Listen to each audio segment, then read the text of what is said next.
All right, we're not finished with our leaders just yet. We turn now to enabling foundations, projects, pathways and approvals that unlock sustainable growth. The Deputy Premier will outline the tourism enabling infrastructure pipeline, private capital pathways and where fast-track mechanisms like call-ins can help responsibly accelerate delivery.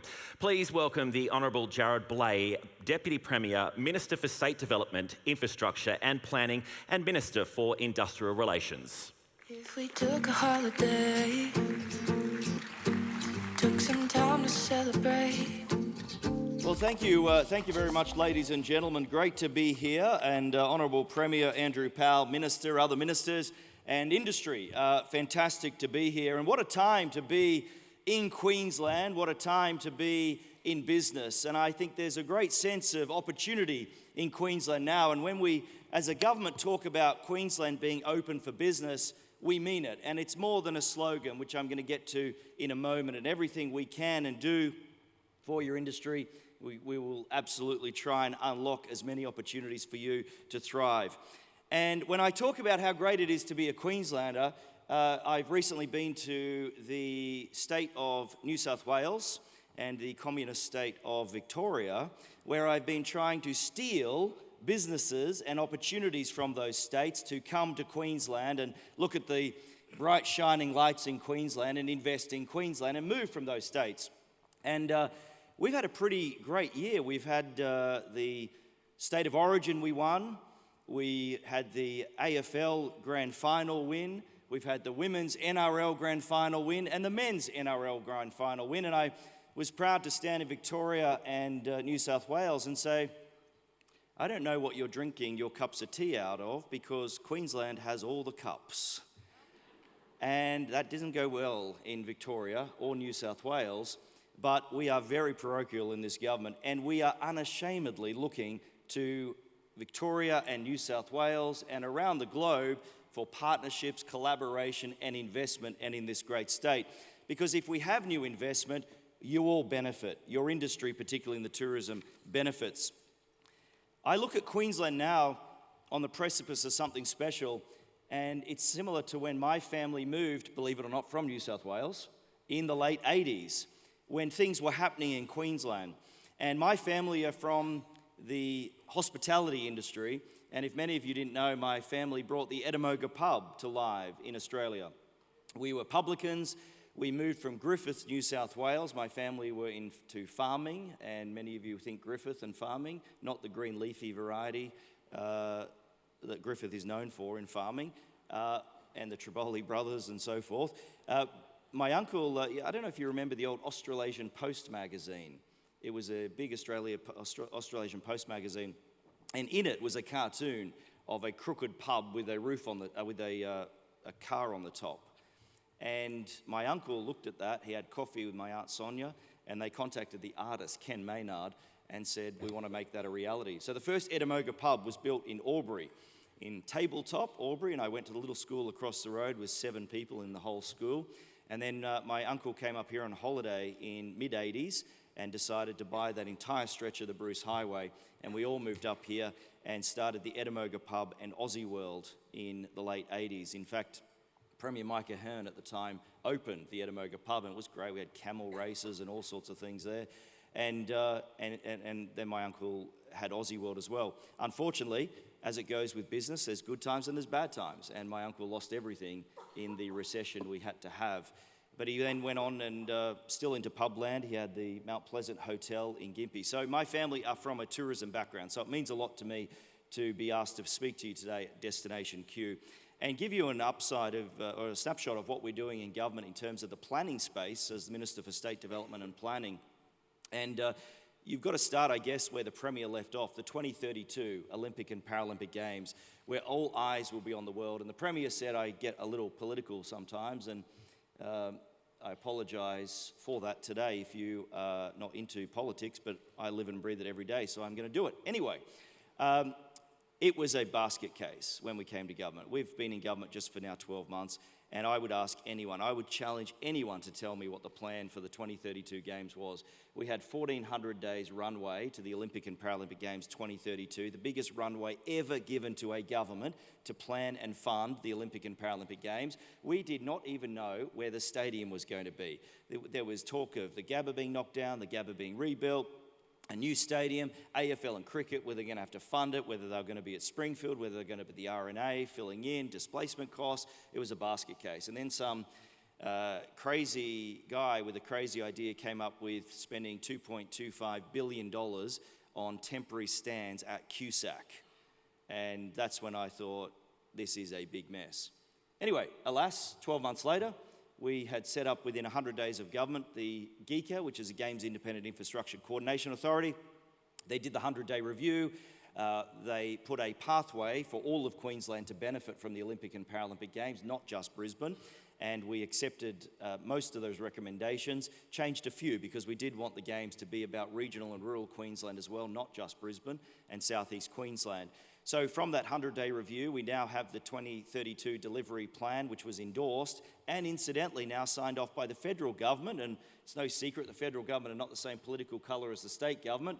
That was when the Premier was having cannoli,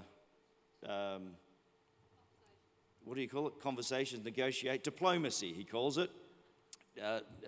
Diplomacy with the Prime Minister. Up until the federal government has screwed Queensland over with the health funding recently, but I won't get to that. But anyway, we did a deal with the federal government. We got $7.1 billion in funding for the Olympic and Paralympic infrastructure, and that includes a new stadium at Victoria Park, a 63,000 new seat stadium at Victoria Park.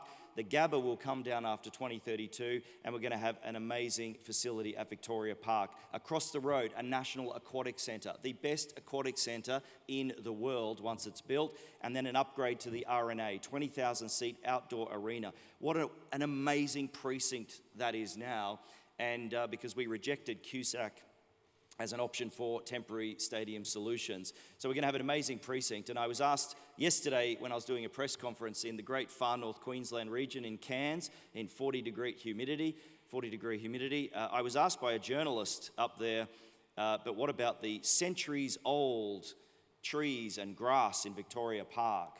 And I said, are you absolutely kidding me? Because there were some protesters there yesterday, apparently. I said, it was a dump before it was a golf course, and it's only been a park in the recent few years. It was literally a golf course. So spare me the rubbish about people going picnicking. I said, if you were to picnic in the last few years at Victoria Park, you would either got hit on the head by a golf ball or run over by a bloody buggy. So let's not let a few people stop the industry growing and for having these amazing assets that Queensland so desperately needs. We are missing out on concerts because we don't have a venue that the artists want to go to that will hold enough people.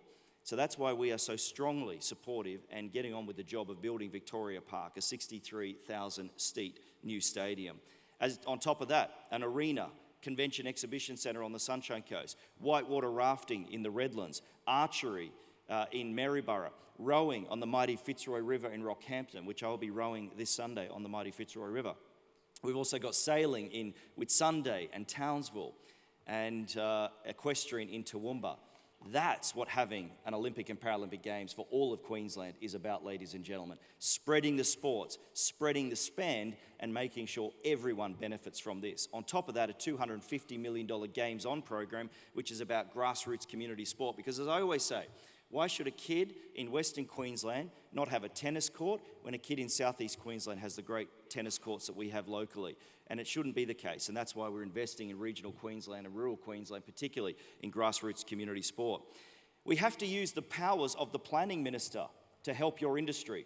And I've done a few recently, and some have been a little controversy, and my opponents say that it's very dangerous you're using these powers. And I thought, why on earth would a planning minister have these powers if you just sit and look at it at legislation and not utilise these powers to bring economic benefit for the state of Queensland? So a few things. I've called in the application for Dreamworld, which is a huge site, hundreds of jobs of opportunity, hotels, residential, expansion of the resort and the theme park, And the Mayor of the Gold Coast and Gold Coast Council wrote to me wanting me to call that in to take over the application process and the approval process, which we've done. I've called in 2 on the Sunshine Coast. They're called Coochin Fields. One is a Coochin Fields tourist park, and one is the Coochin Fields music venue, and this is the Comiskey Group. I've called them in because they were rejected or not going to be supported by the local council. But we've called it in because we believe tourism and ecotourism is important. And if you look on the Sunshine Coast, for example, tell me where the last tourism opportunities, look when I moved up here in the 80s, we had Super Bee, the Maze, the big car track. My family brought Edamoga Pub and Aussie World to the Sunshine Coast, ski and scurf. Where have been the latest tourism ventures in the last 20 years on the Sunshine Coast? Tourist theme parks. That's why I've called those 2 things in. But you have an obligation, ladies and gentlemen, and I'm going to give you an obligation here today. Tomorrow is cut-off day for putting in submissions to support the Coochin Creek Tourist Park. And I can tell you now that the anti-mob are outweighing the pro by a lot. And unless you engage in this, unless your industry says we want these sorts of things, then it comes before government, and the minority who are the loudest have a bigger say. And you've got to change that. So I would encourage you to go onto the Department of Planning website while you're sitting here today and look at, and if you believe that we should have tourism opportunities like these tourist parks on the Sunshine Coast and other areas in Queensland, get behind these proposals to give us a full picture of what community thinks, not just the anti-brigade. So please look at that today. And then the Coochin Creek Music Festival will open, applications will open tomorrow, I think, for submissions to that. We have the Port Hinchinbrook, the Premier and I were up there recently in a planning perspective. I've declared the first PPDA in Queensland, which is the Provisional Priority Development Area, and that means EDQ, Economic Development Queensland, are taking over the entire site, and I've issued compulsory acquisition notices to the liquidator, where we're going to take the properties, the 8 lots of land, and then go to market with the private sector to get tourism back to Port Hinchinbrook. We have to use these powers and these decisions to get these things happening. The regional plans, I can announce today that we're redoing all the regional plans across Queensland, the next 12 in 3 years. There are 17 state interests in regional plans. I've knocked them down to 5, and tourism is one of the 5. So in every development that that the councils want across the state, they have to look for tourism opportunities. Housing, tourism, agriculture, the economy, tourism and ecotourism is at the heart of that because we wanted the top 5 priorities for the state government, one of those to be ecotourism and tourism, which will be embedded in every regional plan across the state. Hotels, if you're a council in the room today, please request TLPIs like the Sunshine Coast Council did, temporary local planning instruments. I've approved the Sunshine Coast local planning instrument for hotels. It is a power for the planning minister, but you've got to put a TLPI in place and request I approve it. We're also going to partner and also put a bit of pressure on local government. For example, Magnetic Island Townsville Council are going through their planning scheme amendment, and they requested Magnetic Island to be included in ecotourism opportunities on Magnetic Island as part of their planning scheme. And then the few in the minority started to run a bit of a campaign. So the council wrote to me and said, can you please approve our planning scheme amendment, but we don't want ecotourism in it now because we've had a few groups protest against it. And I wrote back to the council, I approved it with a condition that ecotourism is in Magnetic Island planning scheme amendment. So we will partner with councils, but we're also going to make the decisions in your interest, in your best interest, because we fundamentally believe things have to change. If we keep doing standard, as has been the case for 10 years in Queensland, you're not going to get these ecotourism benefits and you're not going to get these approvals through the process. You have a willing partner in me and the government and the Premier.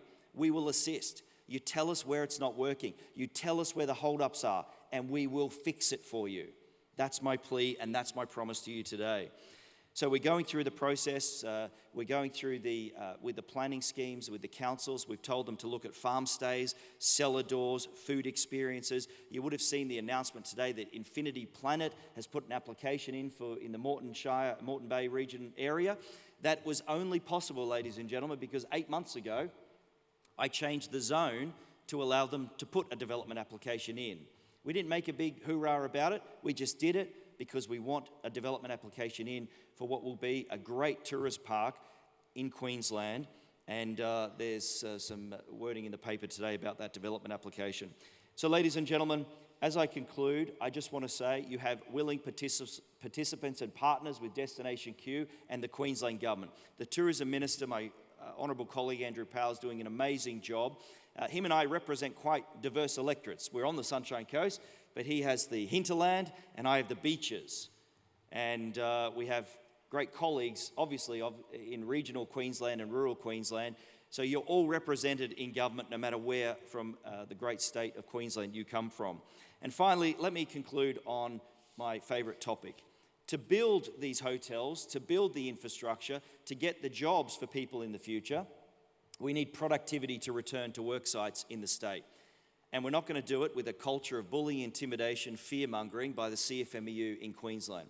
That's why the government have recently announced this week that we are permanently abolishing BPIC, which is the best practice industry principles, aka the CFMEU tax. We are permanently abolishing it from January next year.